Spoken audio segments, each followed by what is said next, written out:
Kami mengucap syukur akan pengalaman-pengalaman yang Kau berikan kepada kami. Karena semuanya itu Engkau mempunyai tujuan yang indah di dalam hidup kami. Terima kasih Bapak. Kami serahkan hidup kami dalam tangan-Mu. Mari Tuhan Roh Kudus, Engkau yang berkarya di dalam kami. Supaya kemuliaan Tuhan nyata di dalam kami. Dan kami dapat menjadi saksi-Mu Tuhan. Dalam nama Tuhan Yesus kami percaya. Amin. Mari kita buka firman Tuhan di dalam Lukas pasal 21. Lukas pasal 21 mulai ayat yang ke-34. Jagalah dirimu supaya hatimu jangan syarat oleh pesta pora dan kemabukan serta kepentingan-kepentingan duniawi. Dan supaya hari Tuhan jangan dengan tiba-tiba jatuh ke atas dirimu seperti suatu jerat. Sebab ia akan menimpa semua penduduk bumi ini. Berjaga-jagalah senantiasa sambil berdoa, supaya kamu beroleh kekuatan untuk luput dari semua yang akan terjadi itu, dan supaya kamu tahan berdiri di hadapan Anak Manusia. Sampai di sini. Saudara, ayat-ayat ini memperingatkan kita, kalau kita ringkaskan, itu adalah peringatan kepada kita untuk kedatangan Tuhan. Kapan? Hah? Ada yang bilang kedatangan Tuhan kedua kali. Ada yang ngomong gitu. Kalau saudara dan saya nambahi sendiri, repot nanti. Karena di sini Tuhan berkata, sebab ia akan menimpa semua penduduk di bumi ini, supaya hari Tuhan itu jangan dengan tiba-tiba jatuh ke atas kamu, dirimu seperti suatu jerat. Nah, hari Tuhan bukan mengatakan kedatangan Tuhan kedua kali. Yang dinamakan hari Tuhan itu apa? Hah? Nah, harinya Tuhan itu kamu dipanggil. Jadi jangan mikirannya itu kedatangan Tuhan kedua kali. Kapan? Tidak tahu. Tuhan Yesus sendiri berkata kedatanganku kedua kali tidak ada orang tahu. Aku sendiri tidak tahu, yang tahu siapa? Bapakku. Tapi kalau hari Tuhan habis waktumu di dunia, Tuhan Yesus tahu enggak? Tahu. Karena apa? Karena tiap saudara dan saya namamu tertulis di dalam kitab kehidupan, itu sudah ada. Kapan Yusak selesai? Ada. Tanggalnya itu ada. Nah itu namanya yang dimaksud hari Tuhan itu. Jadi, tapi banyak orang bilang, oh nanti Tuhan Yesus datang kedua kali loh. Itu tidak ada orang tahu. Tapi kalau hari Tuhan jemput kamu, tugasmu habis, di dunia selesai, itu Tuhan Yesus tahu. Kamu dan saya tidak tahu toh. Tapi Tuhan Yesus tahu, sebab sudah ditulis. Pada waktu tante saya sakit keras mau mati, dokter berkata tidak ada harapan lagi, tinggal tunggu waktunya. Om saya berdoa sungguh-sungguh. Tuhan, dia tidak minta kesembuhan. Dia cuma minta Tuhan, sudah waktunya. Nah, Tuhan dia langsung lihat langit terbuka. Dia lihat penglihatan, dia dibawa ke sana. Tuhan Yesus buka kitab kehidupan. Terus dia bilang, oh ya nama ini ditulis oleh Bapak. Waktunya memang hari lusa. Tanggal berapa, bulan berapa, tahun berapa. Tapi di bawah ditambahi Bapak. umurnya ditambah 15 tahun. Loh. Langsung dia bilang, oh ditambahi Tuhan. Ya. Langsung dia pergi ke tempat kakaknya, tante saya itu. Langsung dia masuk ini, semua nangis. Anak cucunya, familinya, ayah saya juga, yang adiknya tante ini nangis. Dia bilang, sembahyang dong. Lalu om saya bilang, sembahyang apa? Ini mau mati gitu. Oh enggak mati yo. Lawang mau mati. Loh, enggak mati. Tapi demikian dia masuk, lihat semuanya sudah biru. Loh saudara, biarpun dia sudah melihat penglihatan, dia ketemu Tuhan Yesus sendiri. Tuhan Yesus ngomong sendiri. Waktu dia lihat kenyataan sudah biru semua, napasnya sudah tinggal di sini. Gitu, bimbang. Lalu dia, kok main mati ya? Loh, dia bilang, loh Tuhan, katanya tidak mati. Loh kok main mati? Lalu dia bilang, ya, bingung dia. Lari dia masuk ke kamar. Dia bilang lagi, Tuhan Yesus, lu kok mau mati? Katanya mau tambahi. Loh, pikiran kita, kalau kita itu dengar firman, itu dengan kenyataan itu belum tentu sama, saudara. Kalau sama, itu bukan pikirannya Tuhan. Langsung dia bilang, lu Tuhan kok mau mati? Tuhan berkata apa? Di mana imanmu? Nah kamu, waktu ditanya Tuhan, di mana imanmu? Kayak orang ditamper. Oh iya ya Tuhan. Langsung, lalu apa Tuhan yang aku harus lakukan? Ambil air, basahi tubuhnya, dia akan hidup. Oh. Nanti jangan saudara lalu niru. Nanti dapat dengar kesaksian gini, lalu dipakai metode. Nanti ada orang saudaranya, ambil air.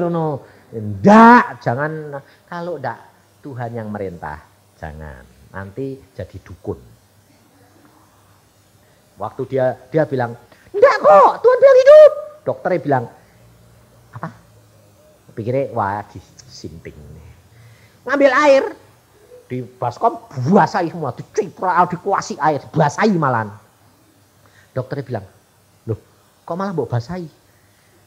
Hidup kok. Waktu sudah dibasahi semua, matanya melek, hidup. Dokter, tensi lagi, oh sembuh sempurna.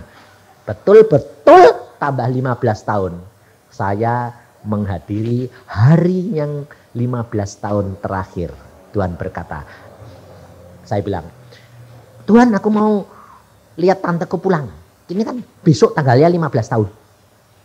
Om saya datang, saya bilang, Om besok loh 15. Oh iya, aku kok lupa.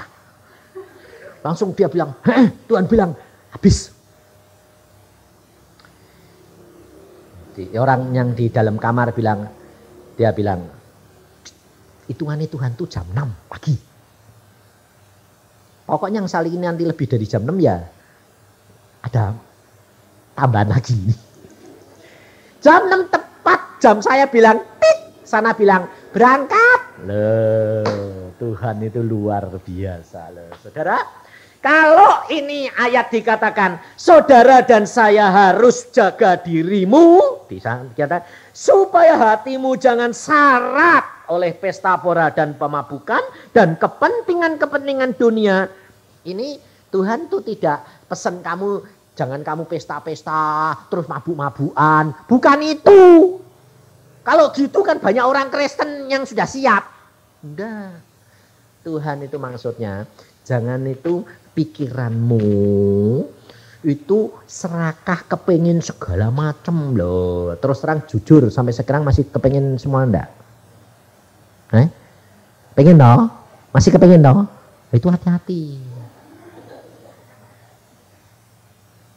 Sebab coba dengar kesaksian tadi. Dia kepengin dapat enggak? Lotre nih. Enggak dong? Malah dapat. Tek kepengin enggak dapat. Sebabnya apa? Ayat Alkitab berkata, apa yang tidak pernah kamu pikir, Apa yang tidak timbul dalam hatimu, itu yang disediakan oleh Tuhan. Jadi jangan kepengen, malah tidak dapat-dapat. Dan Alkitab ini berkata, hari Tuhan ini jangan sampai datang kepadamu seperti apa? Jerat. Jerat itu enak apa enggak? Enggak enak, saudara. Jerat itu membawa kematian.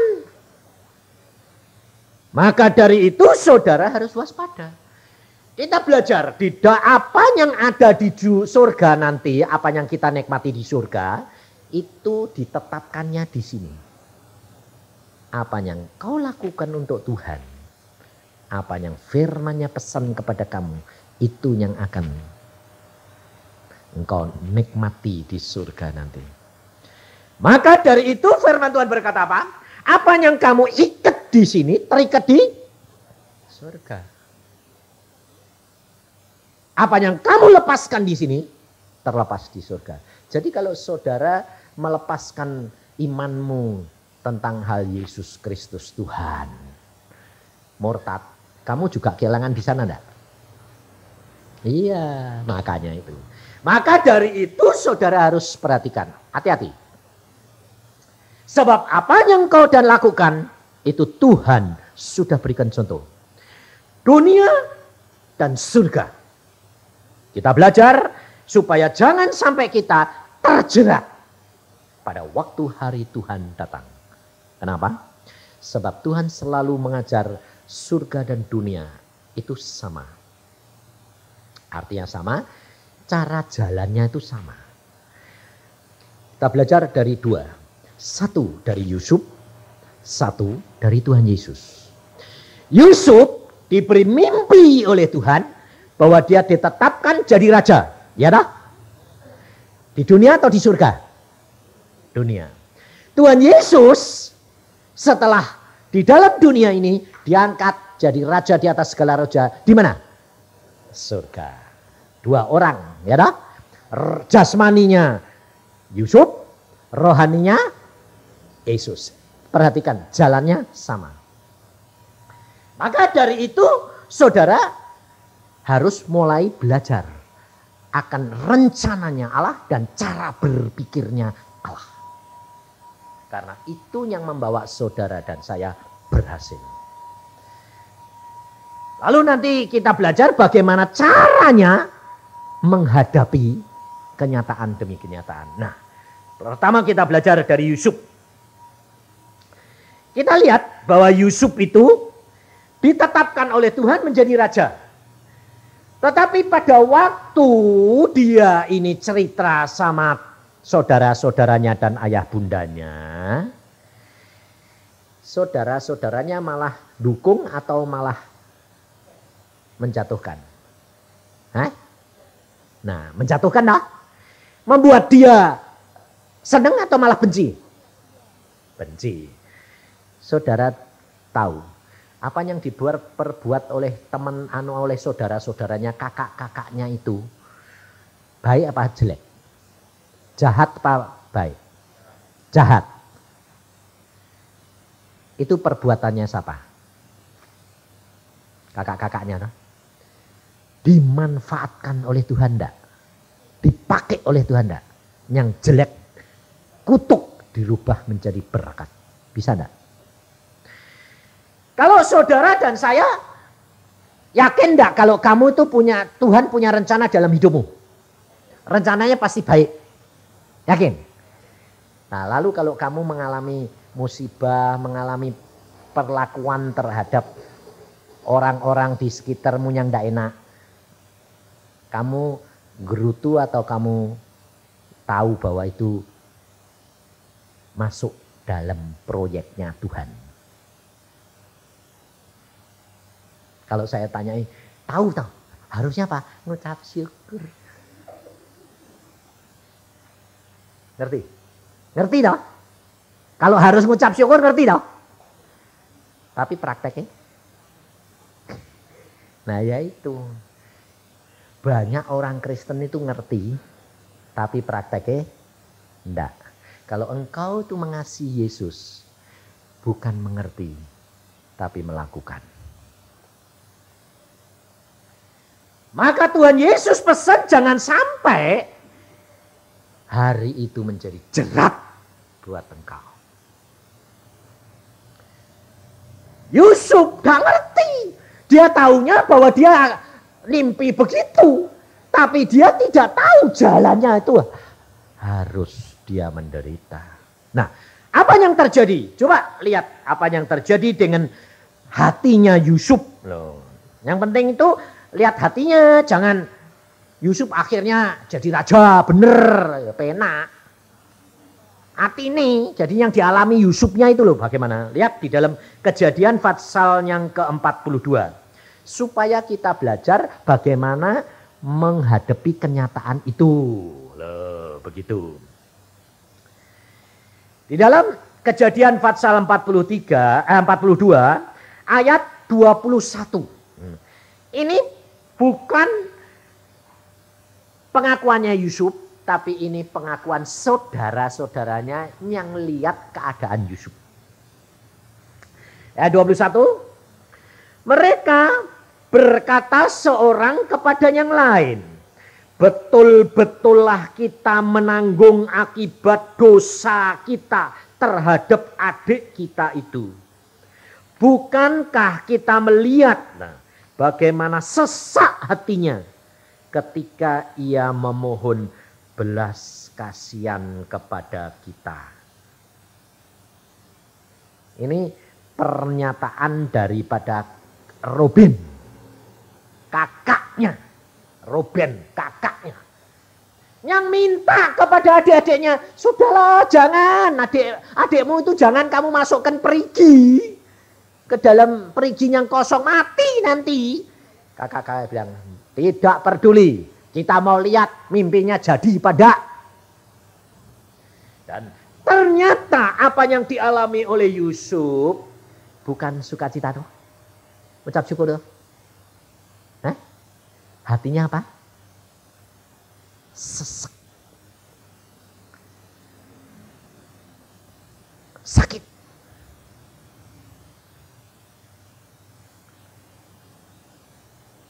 Ini kenyataan. Dan justru Tuhan memberikan Alkitab ini untuk saudara dan saya. Supaya saudara jangan sampai sesak hatimu. Pahit. Jangan. Karena engkau tahu caranya, pikirannya Tuhan. Rencananya Tuhan. Sehingga kamu bisa ngomong sama jiwamu. Jangan sesek. Coba lihat dulu, ingat. Yusuf loh. Kalau kamu ngomong sendiri sama jiwamu, jiwamu jadi terhibur enggak? Jadi bisa ketawa enggak? Bisa ngucap syukur enggak? Nah ya itu maksudnya. Nah percayalah bahwa Allahmu itu, Tuhanmu itu punya rencana yang indah di dalam hidupmu. Adapun sekarang kamu sedang mengalami kesesakan, sedang dijual seperti Yusuf. Meskipun tidak dijual secara daging seperti Yusuf, tapi namamu dijual, dihina, difitnah. Loh, jangan sesak. Katakan kepada jiwamu, ini salah satu bagian paket yang sedang direncanakan oleh Tuhan. Dan saudara-saudara Yusuf tidak tahu kalau itu malah rencana. Tuhan memanfaatkan, menggunakan akal yang licik jahatnya ini dipakai oleh Tuhan untuk mengubahkan menjadi berkat.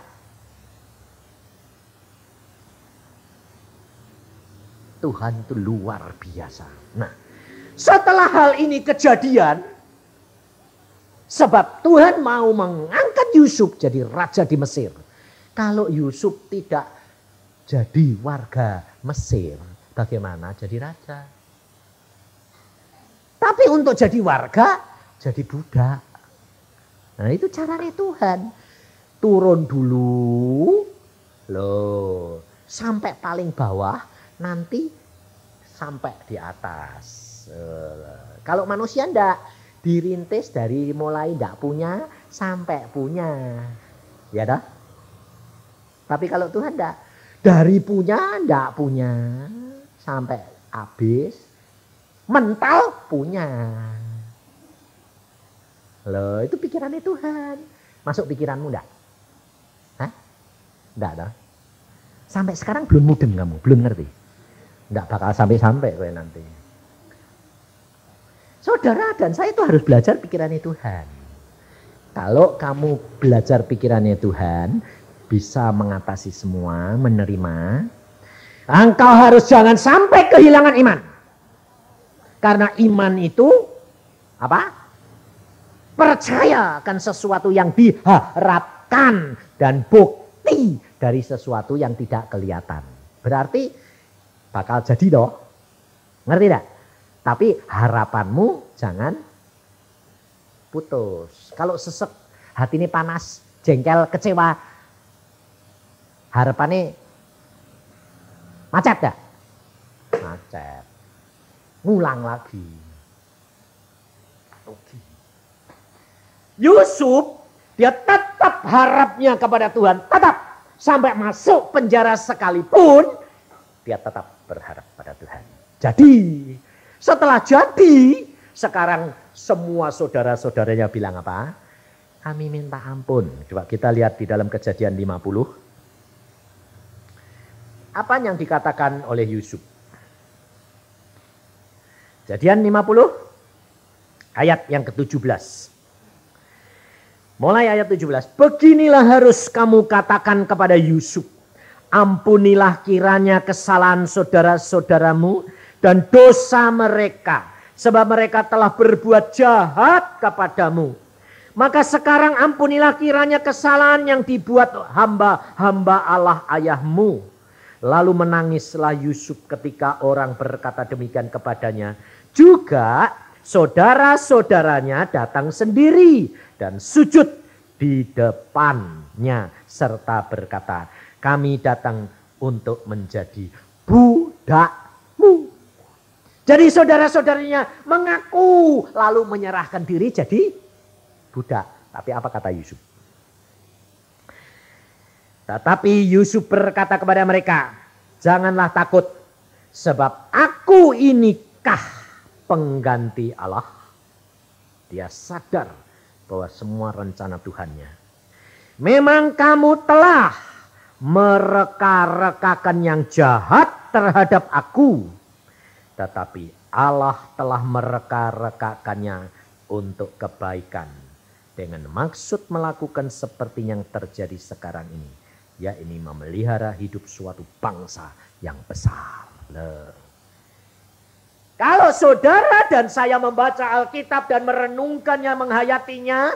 Lalu masukkan dalam hati dan pikiranmu. Di dalam kamu menghadapi kesesakan, kesulitan, penderitaan dan segala macam aniaya di luar. Kamu dapat berkata kepada jiwamu. Jangan kehilangan iman. Jangan kehilangan harapmu. Karena pasti Tuhan akan membuktikan rencananya yang indah di dalam hidupmu. Saudara bisa ketawa, ngucap syukur. Itu yang Tuhan mau. Nah, kalau di dalam dunia yang dijanjikan oleh Tuhan kepada Yusuf, dia akan menjadi raja di dunia. Keberkatan. Jalannya pun harus sedia menanggung derita apapun yang terjadi dalam hidup itu. Tetap harap dan percaya kepada Tuhan. Ada waktunya sampai batas yang sudah ditetapkan oleh Tuhan. Sekarang perkara rohani di dalam dirinya Tuhan Yesus. Kita lihat bahwa Tuhan Yesus diutus oleh Bapa masuk ke dalam dunia. Kira-kira kalau saudara ini punya segala-galanya, umpamanya saudara jadi orang yang konglomerat, yang kaya raya, punya segala-galanya. Lalu saudara mau menyelamatkan satu keluarga. Apakah anakmu kamu turunkan tinggal melarat bersama dengan keluarga itu? baru ditulung, atau kamu cuma ngomong gini, ini duit, ini berkat, ini pindah, tolong kasih kerjaan. Itu yang paling gampang dah. Mengapa Tuhan Allah yang Maha Kuasa itu, yang punya langit dan bumi, untuk menyelamatkan saudara dan saya, dia mengirim anaknya, harus menjadi seperti kita. Dikandung di dalam perut Maria 9 bulan. Waktu Tuhan Yesus dikandung oleh Maria dalam perutnya, sudah ada Yesus di situ? Sudah Maha Kuasa pada? Hah? Dia tetap Allah enggak? Kamu kirain nak? Enggak boleh apa-apa? Dalam perutnya Maria. Bayangin saudara, 9 bulan. Kamu suruh nunggu Tuhan sak jamnya kadang-kadang capek. Ya dah? Ya dah? Minta jawaban Tuhan. Tuhan, jawab dong Tuhan masalahku. Nggak dijawab sehari ribut dah? Ngomel dah? Rasain 9 bulan diem. Kadang-kadang diem. Nanti mau muter saja berhari-hari. Padahal dia Allah yang Maha Kuasa. Mau Roh Kudus masuk, langsung jadi bayi keluar, bisa enggak? Kok nunggu 9 bulan suruh apa? Ngerti? Sebab Allah kita mau memberi contoh kepada saudara dan saya. Kalau dia berbicara, dia sudah ngalami. Dan engkau harus turuti teladan dia. Makanya Tuhan berkata, aku guru dan Tuhan mau memberi teladan contoh kepadamu. Kamu harus melakukan seperti yang aku lakukan. Memang kita tidak akan dapat seperti Tuhan Yesus 100%. Tapi kita adalah anggota tubuh Kristus. Bagian. Saudara dan saya mungkin selnya Tuhan Yesus di dalam tangannya Tuhan. Kamu sel satu, tapi bagian tangan. Jangan kamu bilang, Tuhan aku kepengen jadi bibir supaya bisa ngerasain makanan. Loh, gak bisa. Oh bagianmu tangan no. Kamu minta, waduh aku tuh pengen jadi kayak Yusa, penginjil Tuhan. Gak bisa. Aku lidahnya Tuhan. Bagian dari setitik lidahnya, suruh ngomong-ngomong. Kamu udah bisa. Tangan bukan lidah. Kamu tangan turut ngomong kacau. Kamu tugasmu tangan. Ngambilin. Ada orang. Yo pergi. Gandeng seret mau persekutuan. Lah mulut yang ngomong. Bukan bagianmu. Ini, saya ketemu orang Bogor, dia tidak diinjili, tapi ibu ini, iya. Tapi kenalan sama seorang ibu Kristen. Ibu ini tidak bisa ngomong, tidak bisa nginjil, cuma ya ke gereja, dialesi, tidak jadi. Lain minggu lagi, ayo ke gereja, tidak mau. Sampai berbulan-bulan, satu saat ibu ini karena besengki, sungkan, dia bilang gini, ya wes tak mel turut, apa sih? Dia ternyata di situ, dia bilang, ini orang Kristen ini, kebaktiannya kok aneh. Tepuk tangan, ada yang nangis, barangis ketawa. Ini kok kayak orang gila semua. Tapi pada waktu dia membaca kata-kata pujian, dia tersentuh hatinya. Dan dia ingat hamba Tuhan berkata, kalau engkau di dalam penderitaan sakit, tidak dokter sudah tidak ada yang tolong, masih ada satu dokter di atas segala dokter. Itu tak inget udah pulang sudah ada ke gereja lagi, dak berbulan-bulan dak. Satu hari suaminya sakitnya bukan tanggung-tanggung. Darahnya ngocor kayak leding. Sekali keluar dari mulut dari anus 2 liter. Dibawa ke rumah sakit, dokter berkata tidak ada harapan. Mau nyumbat gitu, sumbat toko kene, sumbat bawahnya, wong yang bocor di dalamnya. Tidak bisa. Sudah mau mati, dia keluar, ibu ini bilang dia, ingat kalau dokter sudah tidak bisa nolong, ada dokter di atas segala dokter. Dia cuma sembahyang gini, Tuhan Yesus, kalau memang Kau itu ada dan nyata, darahnya mampet dong Tuhan. Saya yakin kamu sembahyang gitu tidak berani. Tapi ini mau nggak ngerti yuk. Ke kamar, dokter bilang, mampet. Dokter bilang, lah mampet. Wah dia bilang, waduh Tuhan hebat. Tapi belum berani ngomong. Nah terus akhirnya diputuskan sama tim dokter, dibawa ke Jepang. Bawa ke Jepang. Di sana masuk rumah sakit, sedang dicari, tidak ketemu, belum ketemu saudara. Bocor lagi. Bukan 2 liter, lebih dari 2 liter. Akhirnya pulsnya sudah habis, hilang. Dokternya kepala bilang, ini kartu telepon. Kamu telepon keluargamu di Bogor bahwa siap-siap terima jenazah. Gimana? Ingat lagi. Dokter di atas segala dokter.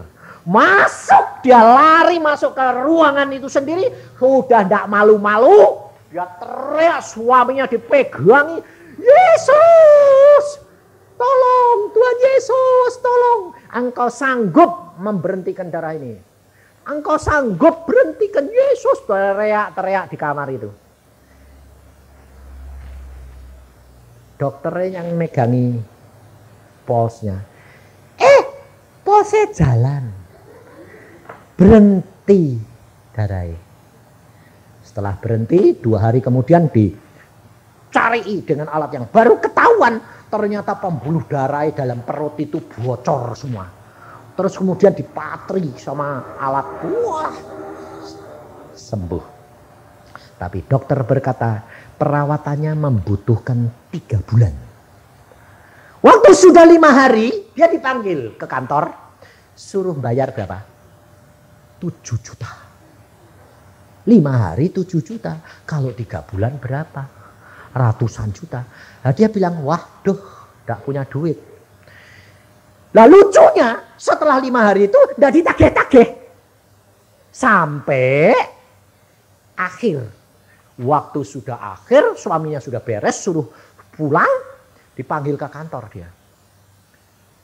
Ditanya, kita mau membicarakan tentang hal pembayaran. Bayangin, tidak pucet ibu ini. Edek. Oh, tidak punya duit, sudah habis. Bayangin, dihitung-hitung berapa ratus juta ini. Dia cuma ingat lagi, Yesus. Tadek kemarin dulu itu penyakit, sekarang duit. Yesus. Wis pokoknya Tuhan Yesus tolong. Masuk ke ruangan direktur itu ya sudah direktur yang ngomong ABC wis tak denger, masa bodoh. Karena dia bingung duit ini. Saudara tahu? Direktur ini bilang apa? Ibu, di dalam rumah sakit ini ada satu kebiasaan setiap tahun. Ada satu pasien yang dibebaskan. Dan selamanya harus mestinya orang Jepang. Tidak ada orang warga negara asing tidak bakal dibebaskan. Tapi untuk kali ini luar biasa. Yang dibebaskan itu suami ibu. Dia dengar gitu. Yesus terima kasih. Lalu juta, ratusan juta kok.